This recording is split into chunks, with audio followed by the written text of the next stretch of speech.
In this video, we will continue using the addition method to solve systems of equations where we can't get opposites by multiplying one equation by a number. This means we may have to multiply both equations by something in order to get opposites. As we do so, the opposite we look for is the least common multiple of both coefficients.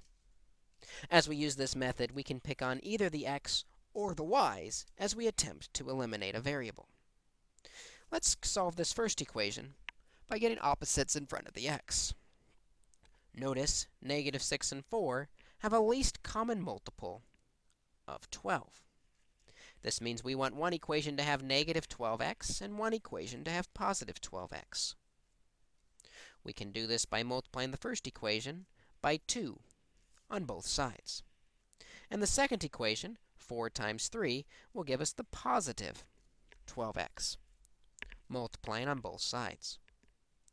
We'll distribute, giving us negative 12x plus 8y equals 52. Distributing on the second equation, 12x minus 21y equals negative 39. And we're ready to add those together because the x's have opposites, and we'll subtract out.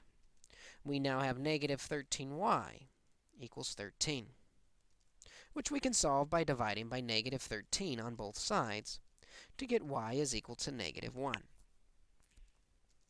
Again, we find x by plugging this into one of the original equations. Let's plug it into the y in the second equation. This gives us 4x minus 7 times, we just found out y is negative 1, equals negative 13. Multiplying, we have 4x plus 7 equals negative 13. Subtracting 7 from both sides, 4x equals negative 20. Dividing both sides by 4, x is equal to negative 5. As an ordered pair, x comma y, the solution to this system is negative 5, negative 1.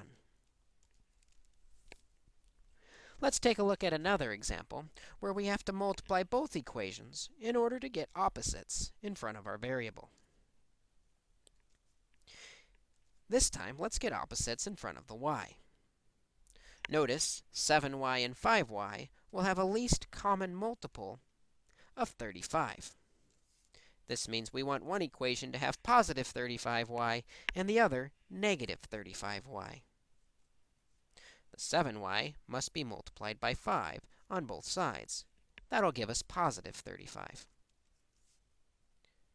The second equation then must be multiplied by 7, but in order to get the negative 35y we want, we're going to multiply by negative 7 on both sides. Distributing gives us 15x plus 35y, equals 5 times 2 is 10. Distribute the negative 7 through, we get negative 70x minus 35y equals positive 210. We're now ready to add these together because the y's have opposites, and we'll subtract out. We now have negative 55x equals positive 220. To get the x alone, we'll divide by negative 55, and we find that x is equal to negative 4. Again, to find the y, we will plug this into one of the original equations. Let's plug it into the second equation to find y.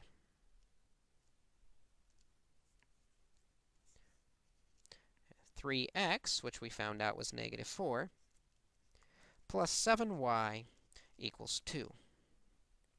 3 times negative 4 is negative 12, plus 7y equals 2. Adding 12 to both sides, 7y equals 14.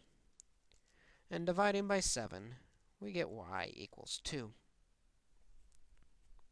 As an ordered pair, x comma y, negative 4 comma 2, is the pair of numbers that makes this system of equations true.